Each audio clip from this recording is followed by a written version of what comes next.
한쪽에 가시면 종량세와 종가세에 대한 얘기가 있죠. 종량세와 종가세라는 게 있어. 그죠? 그럼 먼저 우리가 기본적으로 직관적으로 한번 생각을 해볼게요.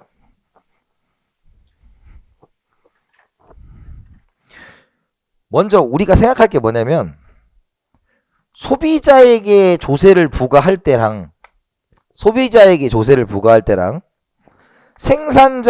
조세를 부과할 때랑 한번 생각을 해봐야 돼요. 소비자에게 조세를 부과할 때랑 생산자에게 부과할 때랑 생각을 해봐야 돼요. 그러면 우리는 방금 배운 게 있어요. 생산자에게 조세를 부과하면 생산자는 그걸 뭘로 인식한다고요? 비용의 증가로 인식해요. 비용의 증가로 인식해요. 그러면 얘는 비용의 증가로 인식한다는 얘기는 공급이 증가하는 거예요? 감소하는 거예요?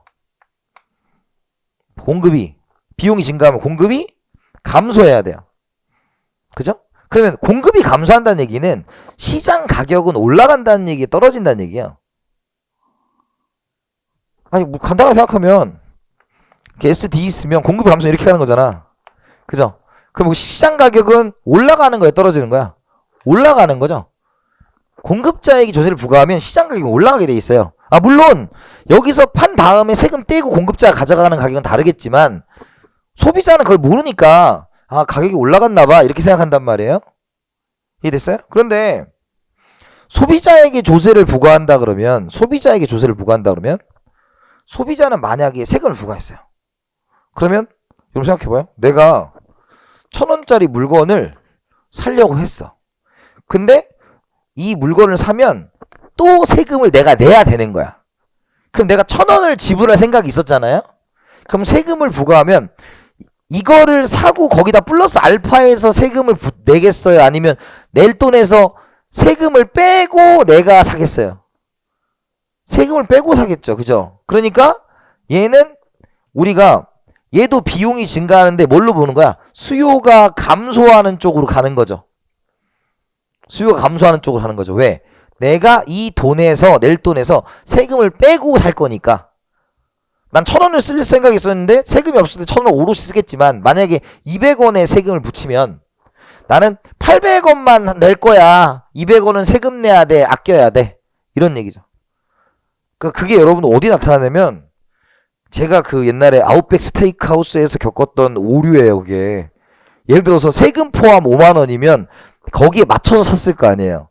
근데 제가 어떻게 했다고요? 그거 모르고 그냥 음식 가격이 48,000원이구나 48,000원 했더니 내 주머니 5만원 썼는데 48,000원씩 음식을 먹었어요. 그러면 세금 어떻게 받아 거기?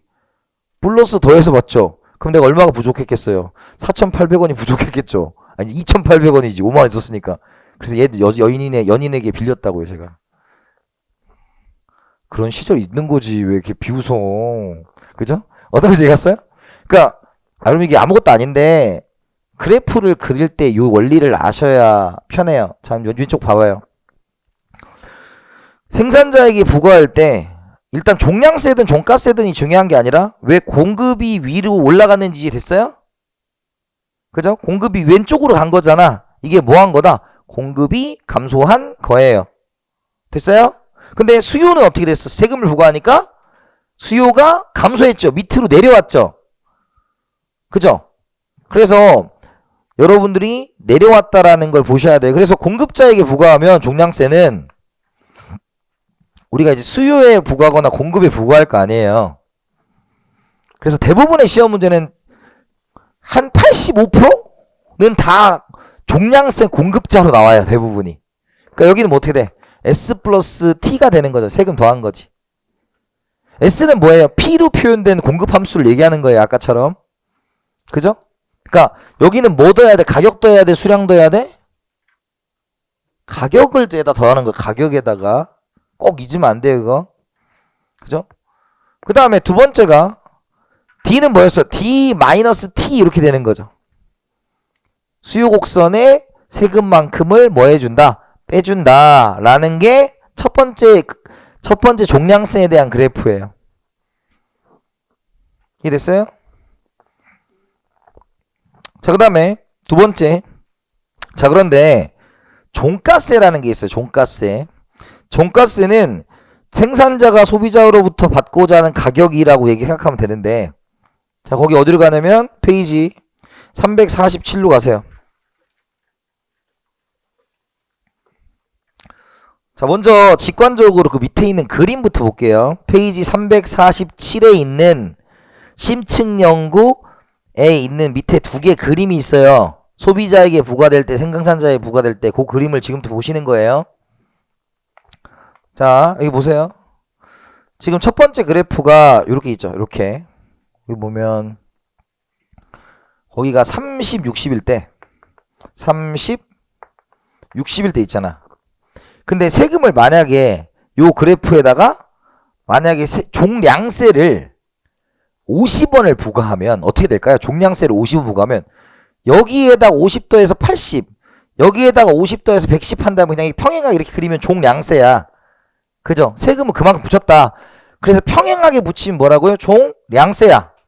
근데 종가세는 좀 달라요. 종가세는 여러분들 거기 보시면 지금 여기 80이죠. 80. 지금 여기가 30일 때 여기가 이제 여기가 40이고 그 다음에 여기가 이제 70. 그래서 아까 종량세면 50 붙이면 90에 120 만드는 거고, 근데 여기는 지금 어떠냐면 그 위에 보면 여기가 이렇게 해서 이제 이렇게 벌어졌죠. 이렇게 벌어졌죠. 그럼 여기 좌표가 얼마야? 여기가 80. 여긴 70이고 80. 자, 이게 80 만들어서 80. 자, 이게 무슨 뜻일까요?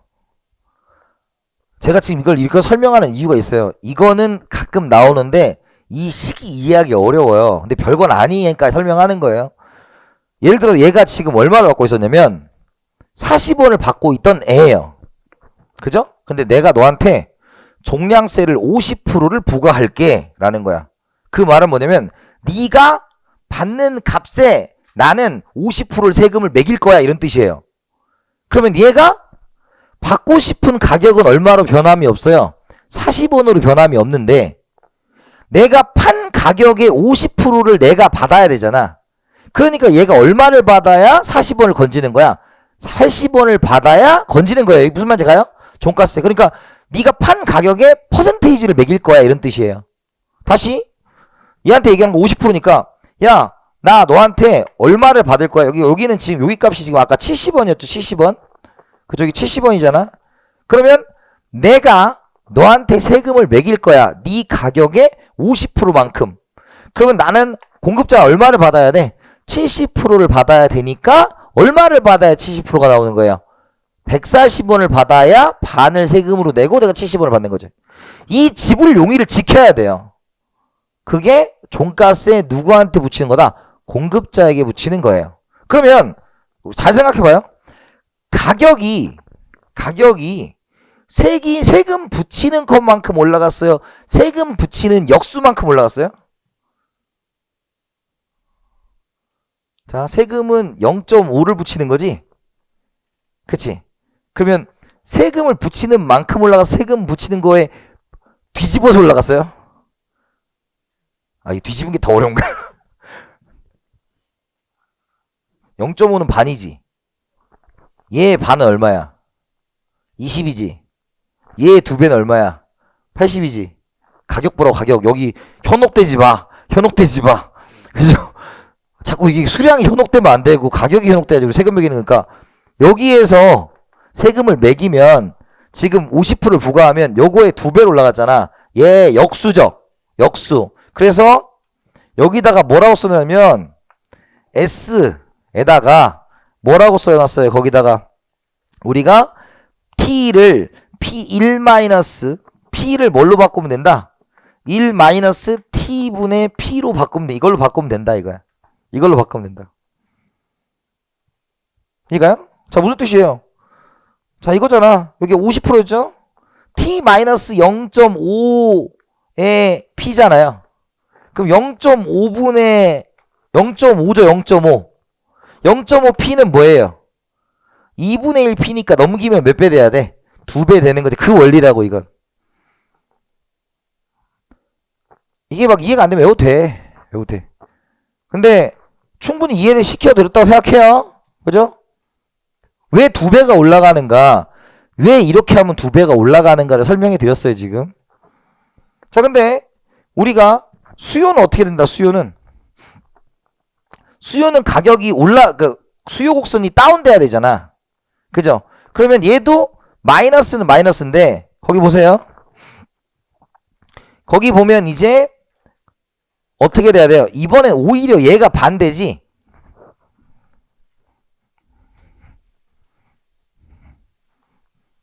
자, 이제 두 번째 왼쪽 볼게요. 왼쪽. 이거는 식 설정 자체가 안 될 수도 있기 때문에 가르쳐 드리는 거예요. 그러니까 단순히 그냥 외워도 되는 거. 예를 들어 지난 시간에 외워도 된다는 게 뭐였어요? 왜 한계 균등 희생이 가장 효율적이냐? 그냥 외우시는 거야. 그거는 그냥 외우시면 돼요. 그 이상 그 이하도 안 나와. 딱 그거야. 근데 이따가 조세 잡아놔도 그냥 외우시면 돼요. 뭐 거기 등비수열 그런 거에 현혹될 거 없어. 결론만 딱 외우시면 돼요. 끝. 근데 이거는 어차피 공식을 세워야 돼요. 이건 나중에 잘 보세요. 얘가 80%야. 얘가 80%. 얘가 15%. 둘이 5%예요. 그죠? 얘가 나올 확률은 더 드물어요. 그러니까 두 개는 반드시 기억을 해야 되는데 원리는 알려드리면 쉬우니까 잘 보세요. 자, 수요곡선이 있는데 거기 오른쪽 보면 이제 80, 50이잖아요. 여기가 80이고 얘가 이제 뭐가 돼요? 50이 되죠. 그죠? 그 다음에 거기 보면 30, 60이에요. 근데 이 수량에는 현혹될 필요 있어 없어요? 수량에는 현혹될 필요 없고 항상 세금은 뭐다? 가격이 포인트예요. 가격에 붙이는 거니까. 근데 아까 얘기했죠. 아까 얘기했지. 우리가 공급이라면 우리가 공급곡선이 왼쪽으로 올라가서 가격이 올라가야 되는데 수요는 수요곡선이 다운 이렇게 내려와야 되잖아. 그럼 여기 종량세라 그러면 얘가 만약에 80 뭐야? 80 50 있잖아요. 그럼 여기서 만약에 얼마? 뭐 30원의 종량세를 부과했다. 그럼 그냥 다운시키면 돼요. 얘가 얼마 되면 되고 50 되면 되고 얘가 얼마 되면 돼? 20 되면 돼. 끝이야. 종량세는. 마이너스 뭐 빼주면 그만이죠. 근데 얘는 세금을 붙여야 돼. 세금을 붙여야 하는데 지금 여기도 지금 얼마를 붙였냐면 50%를 붙인 거예요. 50%. 그러면 이 얘기야. 나는 80원을 낼 생각이 있었어. 그죠? 그런데 여기서 내가 얼마를 세금을 내야 돼? 이거를 산 가격의 반을 세금으로 내야 되니까 실제로 내가 내야 되는 세금 얼마야? 40인 거지. 그리고 나는 그 나머지 돈을 가지고 뭐 하는 거야? 물건을 구매할 생각이 있는 거죠. 그러니까 여기에 반이 얼마예요? 40인 거고. 그죠? 여기에 반이 얼마예요? 뭐 25인 건 25 이렇게 되는 거죠. 그러니까 이런 식으로 이제 지나가는 뭐가 하나가 나올 거다 이거야. 그죠? 그러면 얘는 지금 지가 내려고 왔던 거에 그냥 절반으로 깎인 거죠. 해봐요. 1 마이너스 여기 t는 퍼센트예요. 세율. 그래서 50% 대신 아까 뭐 쓴 거야? 0.5를 쓴 거죠. 그러면 1 마이너스 t에 p를 하면 얘는 숫자가 커지는 거예요? 작아지는 거예요? 자, 1 마이너스 0.5분의 p잖아. 그럼 이게 p만 남기고 이렇게 넘어가면 얘는 숫자를 커지게 만드는 거야? 작게 만드는 거야? 다시 할게요. 잘 봐요. p는 숫자로 대입해 줄게요. q 더하기 10이 있었어. 그죠? 공급곡선이. 공급곡선 맞잖아요? 그럼 얘는 숫자를 크게 얘가 만약에 1 마이너스 0.5라고 하면 이게 넘어가면 뭐가 돼요? 얘는 2분의 1이죠. 그러니까 p는 2q 플러스 20이 돼서 얘를 크게 올려버리잖아요. 얘는 이렇게 붙으면 올라간다고 숫자가 역수니까. 그죠? 그런데 이걸 이렇게 만들면 어떻게 돼요? 이렇게 만들면 그래서 1 마이너스 0.5분의 1p 이제 수요니까 마이너스 q 플러스 10이라 합시다. 그러면 얘가 아까 뭐였어? 2분의 1이었죠. 근데 뒤집으면 또 뭐야? 2지. 넘어가면 또 얘를 숫자를 어떻게 만들어? 작게 만들죠. 왜냐면 계산하면 0.5분의 1 p는 마이너스 q 플러스 10이잖아. 그러면 이게 2분의 1이니까 넘어가면 어떻게 돼요? 2분의 1분의 1분의 1이잖아 이게.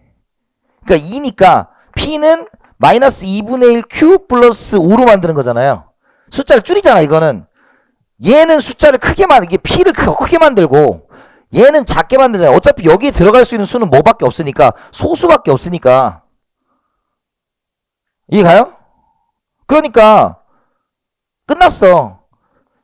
얘는 숫자를 크게 해야 되니까 이대로 쓰는 거지만 수요는 어떻게 바꿔야 돼? P를 1-T 분의 1P로 바꾸는 거죠. 됐어요? 너무 하얗게 불태웠어요. 어지러워요 지금. 아니 이 손만 하면 어지러워요 진짜. 농담이 아니에요. 자 그래서 거기 보면 자 보세요. 이제 밑줄이 이제 설명이 됐으니까 자 거기 347에 보시면 347에 있죠. 3번에 거기 1 생산자에게 손가스가 부과될 때 3번이 있죠. 3번 보세요. 3번에 뭐라고 써있냐면 종가세가 부과되더라도 조세 납부 후에 생산자가 받고자 하는 금액이 불변이므로 세율T에 종가세가 부과된 후에 공급곡선식을 구하려면 조세 부과 전의 공급곡선은 P를 1-TP로 바꾸어주면 된다. 밑줄 치셔야죠. 종가세를 누구에게 부담시키면 공급자에게 부담시키면 뭐가 된다고요? P가 가로 열고 1-T 가로 닫고 P가 된다. 됐어요? 첫 번째 거. 두 번째 거. 두 번째 소비자에게 종가세가 부과될 때 라는 거죠. 그럼 1번 뭐라고 써있어요? 소비자에게 종가세가 부과되더라도 세금을 포함하여 소비자가 지불할 수 있는 금액은 변하지 않으므로 소비자가 생산자에게 지불할 용의가 있는 가격이 조세액만큼 낮아진다죠. 공급자일 때는 뭐 했어? 높아진다고. 낮아진다였죠. 그래서 거기에 보면 3번이 있죠. 3번 뭐가 된다? 종가세가 부과되더라도 세금을 포함하여 지불할 용의가 있는 금액은 불변이므로 세율T가 조과된 후 수요곡선식을 구하려면 조세 부과 전의 수요곡선 P를 뭐라고? 1-T분의 1P로 바꾸면 된다. 이 얘기를 한 거예요.